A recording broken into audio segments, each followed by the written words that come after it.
कतई से जनता को भी कंफ्यूजन होगा। हाँ, मैं ये कह रहा था कि चुनाव तो बिल्कुल करीब है, इसमें कोई शक नहीं है। और एक और बात है कि पिछले बार मैंने देखा कि तकरीबन 15 सीटें ऐसी थी 2020 के चुनाव में, जिसमें हार-जीत का फैसला जो है 10,000 से नीचे है। करीबन 8 सीटें ऐसी हैं जिसमें हार-जीत का फैसला जो है 5,000 वोटों से नीचे है, जिसमें मनीष सिसोदिया की भी सीट थी। तो इन सब सीटों का अंत जो है बहुत क्लोज होगा। किसके पाले में जाएगा ये कहना मुश्किल है।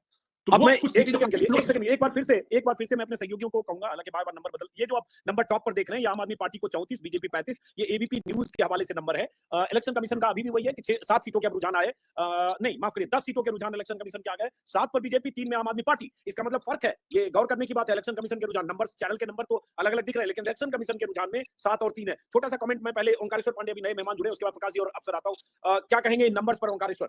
इससे ऐसा तो दिख रहा है अभी, अगर हम अभी की बात करें, आधे घंटे बाद कुछ बदलती है तस्वीर अलग बात है, लेकिन इसमें खास बात यह है सत्येंद्र जैन पीछे चल रहे हैं, केजरीवाल पीछे चल रहे हैं, आतिशी पीछे चल रही हैं, सिसोदिया पीछे चल रहे हैं, चाहे 1500 से पीछे चले, चाहे 2000 से, लेकिन पीछे लगातार चल रहे हैं ओंकारेश्वर पांडे। बड़े दिग्गज पीछे चल रहे हैं, आम आदमी पार्टी पीछे है बीजेपी के मुकाबले, ज्यादातर चैनल्स के नंबर में और इलेक्शन कमीशन के नंबर में भी। देखिए, जो जो रुझान है वो सबके सामने है, लेकिन ये रुझान चूंकि फ्लक्चुएट कर रहे हैं, इसलिए ये कंक्लूसिव रूप से मान लेना कि हाँ बीजेपी ही जीत गई है और आम आदमी पार्टी हार गई है, मुझे नहीं लगता कि ये ठीक है। कितने मार्जिन से हो सकता है, स्मॉल मार्जिन से हो, क्योंकि अभी भी वो नेक टू नेक फाइट तो दे ही रहे हैं। लेकिन जो फैक्टर है, जो कांग्रेस की एंट्री हुई है, उसकी वजह से भी इसने जो त्रिकोणीय मुकाबला, जो अगर आम आदमी पार्टी को कुछ सीटों पर नुकसान होगा तो वो कांग्रेस के लास्ट मोमेंट एंट्री से, हालांकि वो बड़े हेजिटेंट तरीके से चुनाव लड़े हैं। राहुल गांधी 2 एक रैलियां और पदयात्रा जो करने वाले थे लास्ट मोमेंट पे उन्होंने नहीं की, लेकिन फिर भी उनकी प्रेजेंस जो है वो फील हुई है।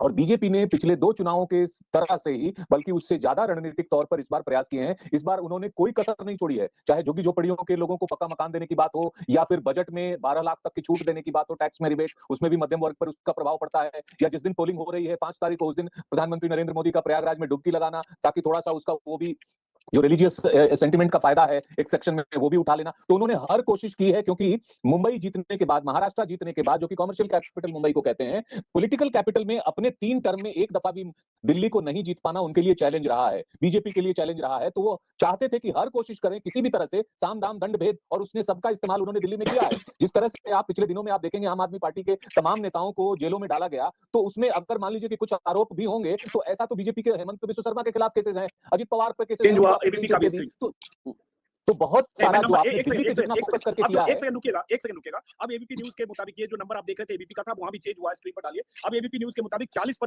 आम आदमी बीजेपी प्लस, और 29 पर आप, मतलब वही हो गया सबकी दिशा, आप जिसकी बीजेपी आगे, टॉप चेंज कर रहे हो आप लोग।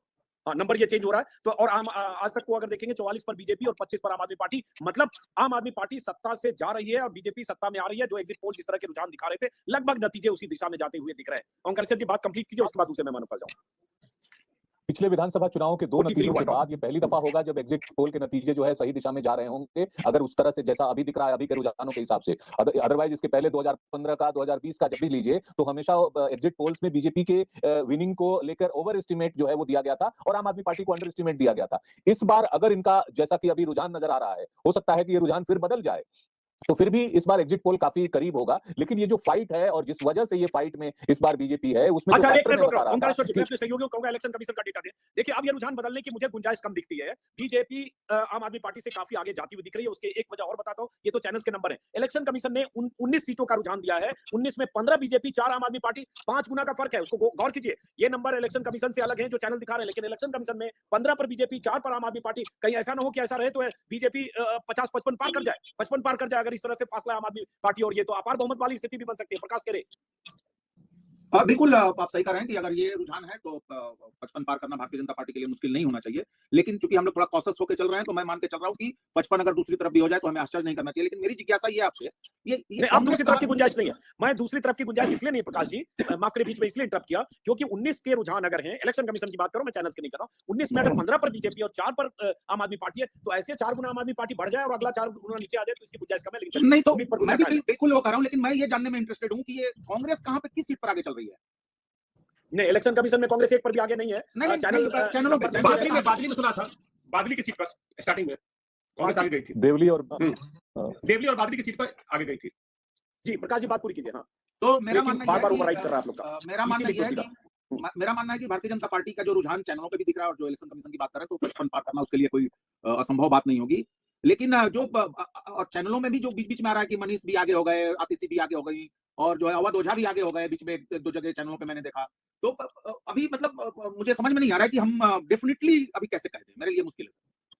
अफसर अहमद, नंबर जी, जी, पर जी। आपकी राय। अब तो देखिए, अब कोई कंफ्यूजन नहीं है, इसलिए मैं कह रहा हूँ चैनल्स के नंबर जी। चलिए 45 प्लस कहाँ जाता है या जो आम आदमी पार्टी जी, कहाँ जाती है अलग बात है, लेकिन इलेक्शन कमीशन के डेटा को अगर मैं देख रहा हूँ, बार-बार कहूंगा 19 में से जी। 15 पर अगर बीजेपी आगे और 4 पर आम आदमी पार्टी, मतलब उस फासला को पाट करके और इधर हो जाए, फ्लिप हो जाए, इसकी गुंजाइश मुझे कम से कम अब नहीं दिख रही है। नहीं, डेफिनेटली इसमें कहने वाली बात नहीं है। नंबर्स एक ही दिशा की तरफ इशारा कर रहे हैं, तो वो दिशा अब एकदम मतलब एकदम डायनामिक चेंज नहीं आता। वो एक जो बिहार वाले इलेक्शन में एक सडन चेंज एक बार आया था, ऐसे चेंज कम दिखते हैं। तो नहीं, इसको देखने की जरूरत है। बिहार